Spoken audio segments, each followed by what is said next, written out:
Jeremy Weiss here. We're here live at RetailX. I'm here with Aaron. Aaron, talk about your company and what you do. Sure. I'm one of the co-founders of Passport Shipping. We're based in San Francisco. We do international shipping for direct-to-consumer brands. So think like Native Deodorant or Beta Brand or Koyo Shoes. We do their, from the US outbound to all their customers outside. How'd you get into this?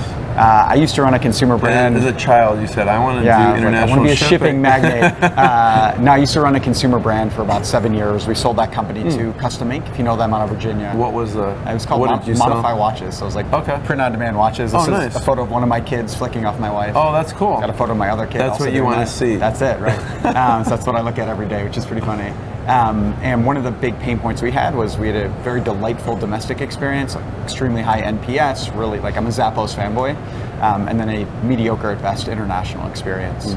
And my co-founder Alex used to run a shipping company helping folks abroad buy products from the US. And so he built custom shipping lanes. So he's a guy who loves shipping, knows how to instrument and build it, and I'm the guy who was always a reluctant shipper.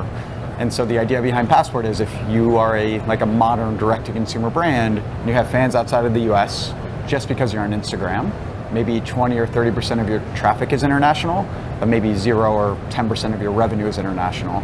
And so we just saw there being a very big gap. DHL, FedEx are amazing logistics companies, obviously, but there's a little bit of a gap in the technology and the strategy. What are some of the pain points you're experiencing? Yeah, customer support. So when you run a consumer brand, somebody will ask, hey, where's my package? It's just a hard question for a brand to answer.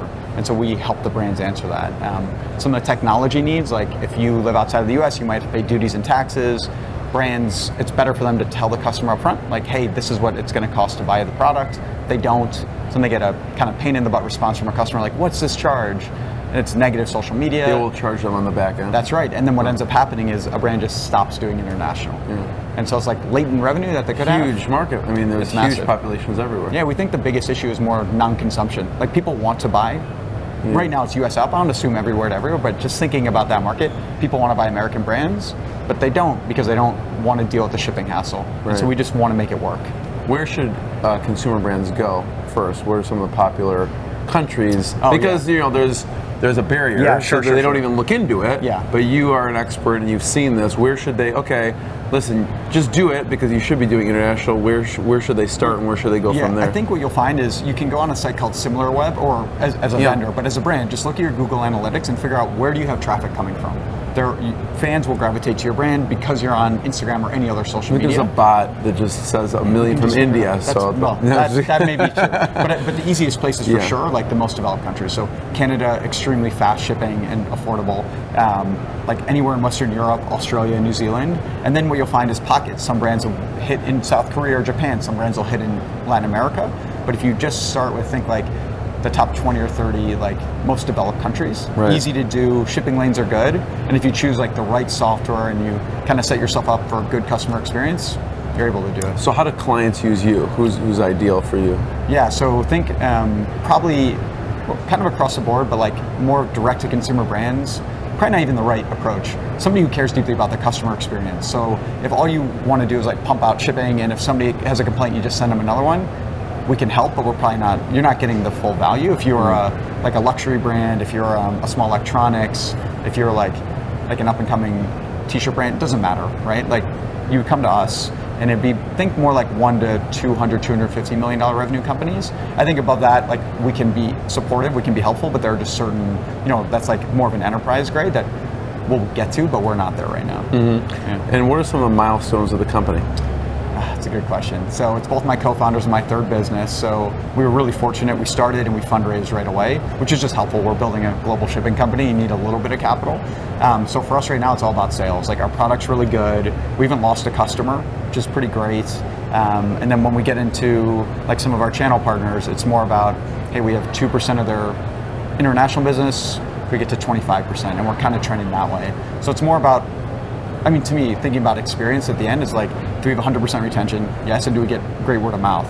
Which is weird to think about on a B2B side, but if a consumer brand is doing a good job, they will talk to other founders and say, oh, here's how you grow your business. Because it's a very collaborative space. Yeah, especially an event like this. What do you use for this? This is incredible. This is a big pain point. Yeah, it's great. Here, especially, there are great third-party logistics providers, great vendors, and everybody wants more sales, and we enable basically new markets.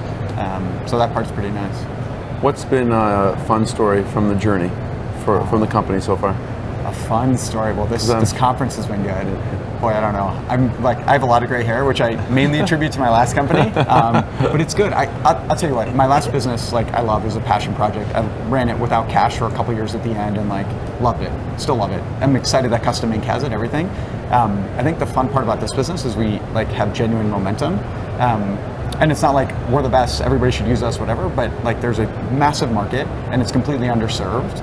And so we're actually solving pain points. And I think just on a gratifying level, seeing other entrepreneurs build their businesses bigger, and we're having a small piece of that because they're oh, okay, we will ship internationally now. Yeah. Is it's pretty cool. So not a crazy kooky story. What are frequently asked questions? Do people ask what integrations or what kind of? I think one of the things that we're, and this is more, I'm a history major and an MBA, so pretty useless. Our CTO, Tony, has made it all very seamless.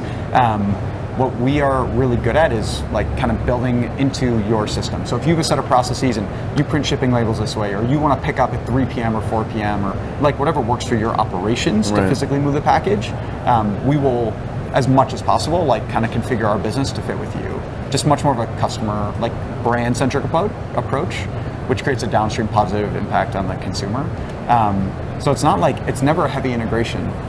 We do customer support, we do the technology, we do the shipping, and we do some strategy work, but we don't charge for those piecemeal. It's an all-in-one price. Because it's we don't want to have multiple classes of customer. Right. And so it's more whatever the brand wants, that's what we'll build towards. Is there an interesting client success story that you could speak to?